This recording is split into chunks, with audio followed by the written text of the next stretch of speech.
Hi guys, my name is Megan and I am an intern at the Book Arts Center this summer, and I will be walking you through how to do the Pamphlet Stitch Bookbinding Kit sold online at the Book Arts Center.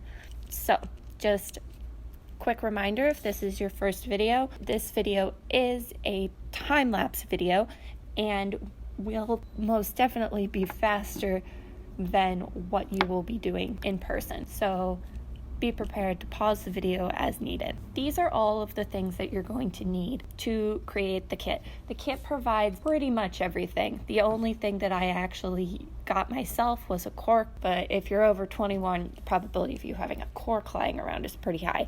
So what they provide is a needle, 3 spools of waxed thread. In the picture you can only see one for me because this is my third book. They provide 3 decorative letterpress cover sheets that are pre-scored, so they're easy to fold. 30 sheets of paper, but for one kit you're only going to need 10, and some paper clips.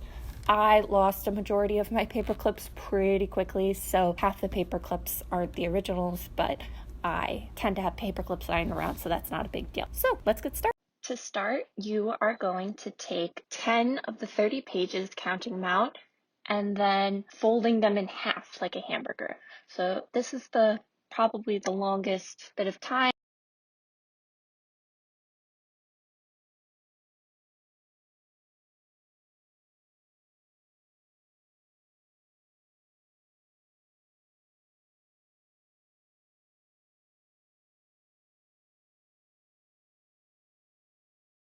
Next, you are going to take all of your folded papers, open them all up, and stack them one on top of the other until you have one cohesive stack of these. This is called a signature in the bookbinding community, and how you sew the pages together. And then once you're done with that, you are going to take the pre-scored decorative cover and fold it in half. You can fold it however you like. If you want the decorative side on the outside or the other way around, go nuts, but ultimately it doesn't matter. Next, you're going to take your folded signature papers and you're going to put it inside your folded cover.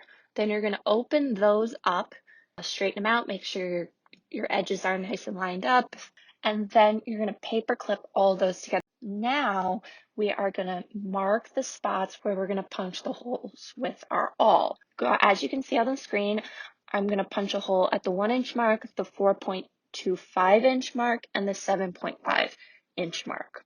And I did that with a pencil.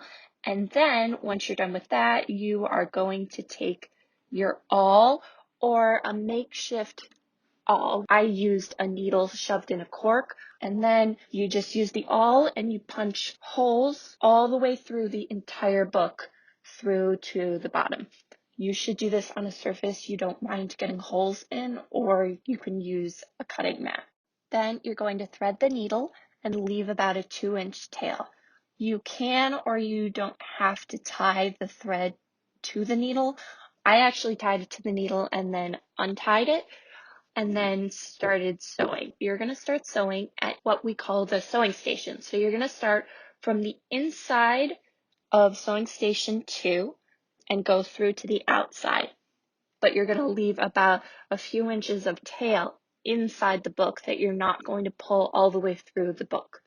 And that basically leaves the ability to tie off your thread at the end. Then you are going to go from the outside of sewing station 2 to sewing station 1.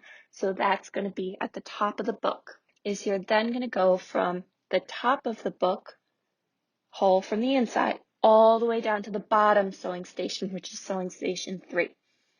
And then you're going to pull your thread through, making sure you pull snug as you go along.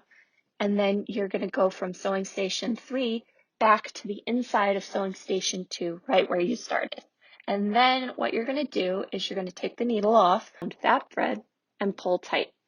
That again, because double knotting is always far more secure.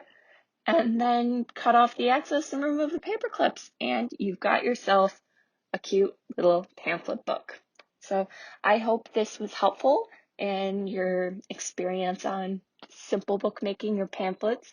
I know for a fact I'm very likely going to make more of these because these are super cute and they're great little light books if you want to do like a travel journal or even a journal on its own. I like writing random notes to myself on what to do, and I recommend you share what you guys do with your books. Maybe use them as a little sketchbook. We love to hear from you and your experiences, and you can reach out to us on our website. So, adios.